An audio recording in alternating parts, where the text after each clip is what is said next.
Okay, so here's a sell example. I chose a different time frame as well just to show you how this thing works. Now, let's say this market comes down heavily right here. We're looking at that as seller's territory, right? That's the area where the breach happened, and that's the guy who started it. So let's take a look at this on the daily. So if I can find it.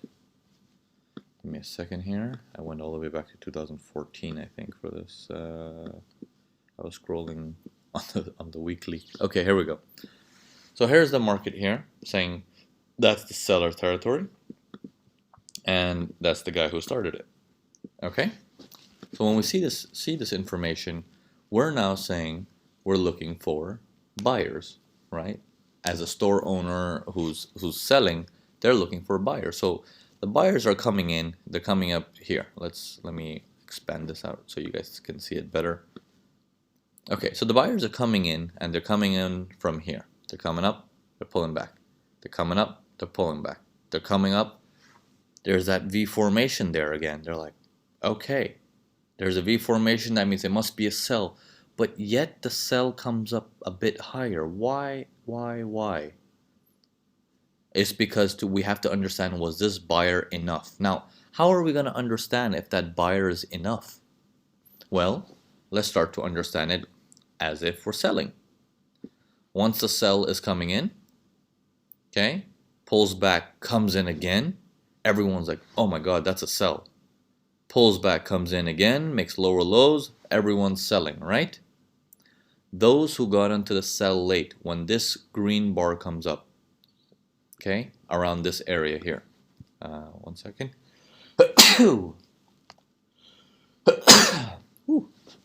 Excuse me. So once the green bar comes up here, they're still like, I think it's still a sell, man. I gotta still sell. So they're not really turning buyers on this first green bar that's coming up. They don't care about that.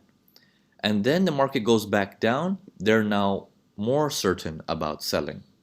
Okay? Their mindset is still set on sell mode.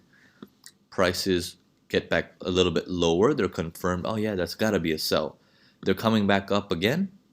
They came back up to the same area where they thought it came here last time too. It's gotta be a sell. And you got prices went up a little bit higher, and it made a V formation there. You see how people didn't switch into the buy mentality quite yet. But it's only after this spike up happens where people like, oh crap, stop loss, or the idea for sell gets removed from their mind. They're like, I don't think this is a down anymore. And then all the stuff that they didn't notice start to get noticed. Like, oh yeah, you see that double bottom? The double bottom happened. Oh, you see this higher high sequence coming in? Everything starts to make sense to them that this is no longer a sell, it's a buy. And that's what makes them hit the buy up there instead of preparing for the buys down here, right? No one creates the trend. Everyone follows the trend. Okay, that's how most people are, right? So we need that. This is the dash of evil coming in. So the buyers come in one more time to gobble up at a higher price.